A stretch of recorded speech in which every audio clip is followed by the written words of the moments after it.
اعوذ باللہ من الشیطان الرجیم، بسم اللہ الرحمن الرحیم۔ آج ہم شیخ اکبر کی کتاب فتوحات مکیہ سے اخذ شدہ کتاب معرفت قیامت، تحقیق و ترجمہ ابرار احمد شاہی میں خواب و خیال کا مطالعہ کریں گے، صفحہ نمبر 56 سے۔ خواب و خیال کیا ہے؟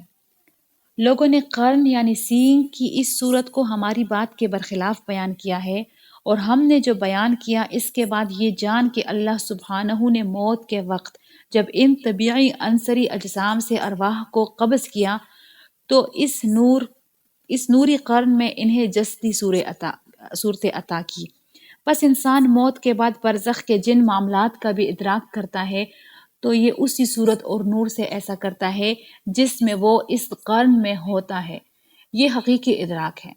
یہاں ایسی صورتیں بھی ہیں جنہیں تصرف سے روک دیا گیا اور ایسی بھی جنہیں آزاد کیا گیا، جیسے تمام انبیاء کی ارواح اور شہداء کی ارواح۔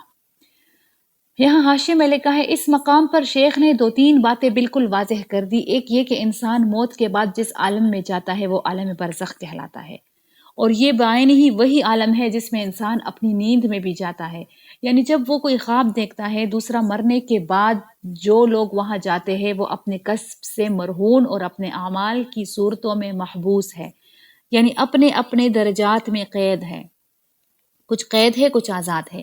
شیخ نے انبیاء اور شہداء کی ارواح کو آزاد قرار دیا، اولیاء کی ارواح بھی انہی میں شامل ہے۔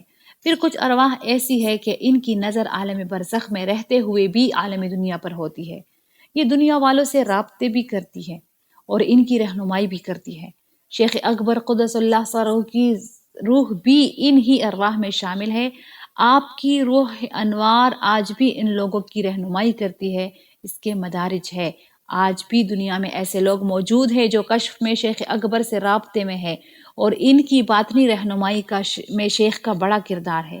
اس حوالے سے آپ کا ایک خواب نہایت اہم ہے جو شیخ صدر الدین قونوی نے آپ کی کتاب المبشرات کے بعد اپنے ہاتھ سے لکھے مخطوط میں درج کیا ہے۔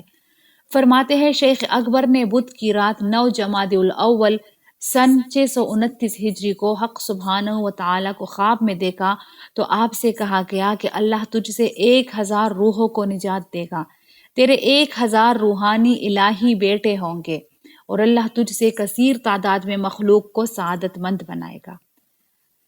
اس خواب میں اللہ تعالیٰ نے آپ کو یہ بشارت دی تھی کہ آپ کے 1000 روحانی بیٹے ہوں گے، یعنی آپ مختلف ادوار میں 1000 روحانی ہستیوں کو اپنا فیض پہنچائیں گے، اور وہ آپ کا نام اپنے اپنے ادوار میں دوبارہ زندہ کریں گے اور آپ کے علوم کی گتھیاں سلجھائیں گے، حق اور باطل کو واضح کریں گے۔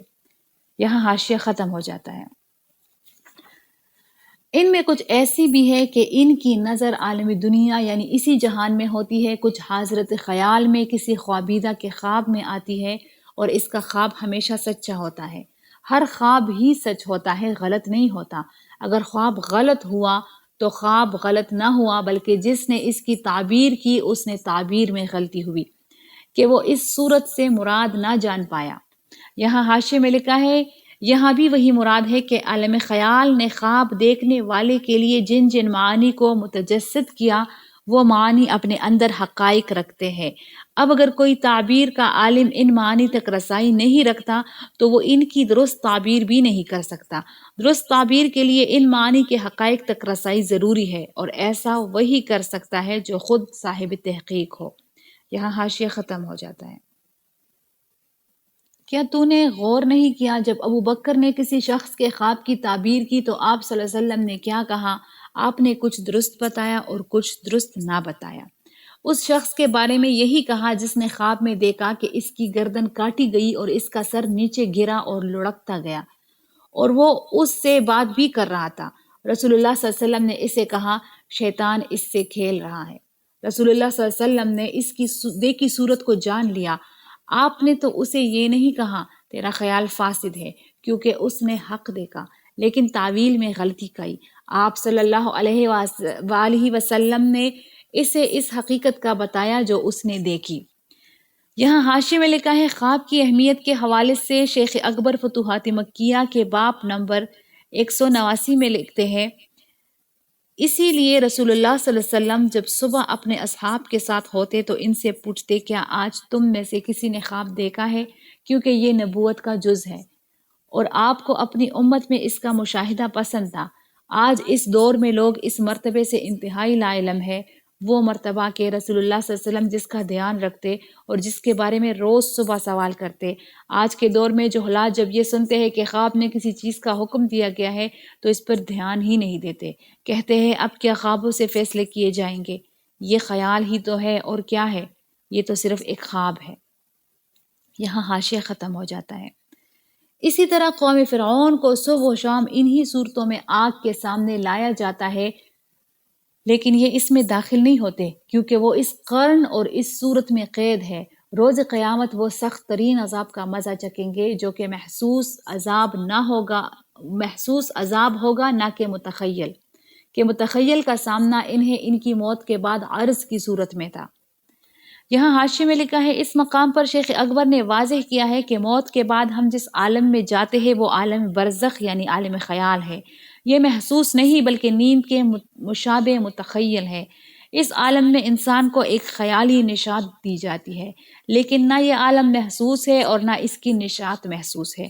جہاں تک عذاب کی بات ہے تو اس میں وہ عذاب کو ایسے محسوس کرے گا جیسے کوئی خواب میں کچھ دیکھ رہا ہو۔ اصل محسوس عذاب تو دار آخرت میں حسی نشاط میں ہی ہوگا۔ یہاں حاشیہ ختم ہو جاتا ہے۔ خیال کی آنکھ سے ادراک، چنانچہ خیال کی آنکھ سے ہی خیالی اور محسوس دونوں صورتوں کا ادراک کیا جاتا ہے۔ بس متخیل یعنی انسان اپنے خیال کی آنکھ سے کبھی اس کا ادراک کرتا ہے جو متخیل ہے، جیسا کہ آپ صلی اللہ علیہ وآلہ وسلم کا کہنا، اس دیوار کی چوڑائی میں میرے سامنے جنت لائی گئی اور آپ نے اپنی حسی آنکھ سے اس کا ادراک کیا۔ ہم نے اسے حسی آنکھ سے اس لیے کہا کیونکہ جب آپ نے جنت دیکھی تو آپ اس کا پل توڑنے کے لیے آگے بڑھے اور جب دوزخ دیکھی تو پیچھے ہٹے۔ اس وقت آپ نماز میں تھے۔ ہم جانتے ہیں کہ آپ کو وہ قوت حاصل تھی کہ اگر آپ اس کا ادراک اپنے خیال کی آنکھ سے کرتے نہ کہ حسی آنکھ سے تو آپ کا جسم آگے بڑھنے اور پیچھے ہٹنے والی حرکت نہ کرتا، کہ ہم بھی ایسا دیکھتے ہیں جبکہ نہ ہم میں آپ والی قوت ہے نہ آپ کے طبقے میں ہے۔ برزخ میں ہر انسان اپنے کسب سے مرہون اور اپنے اعمال کی صورتوں میں محبوس ہے، یہاں تک کہ روز قیامت ان صورتوں سے اسے نشاط آخرت میں اٹھایا جائے گا۔ اللہ ہی حق بات کہتا اور راہ دکھاتا ہے۔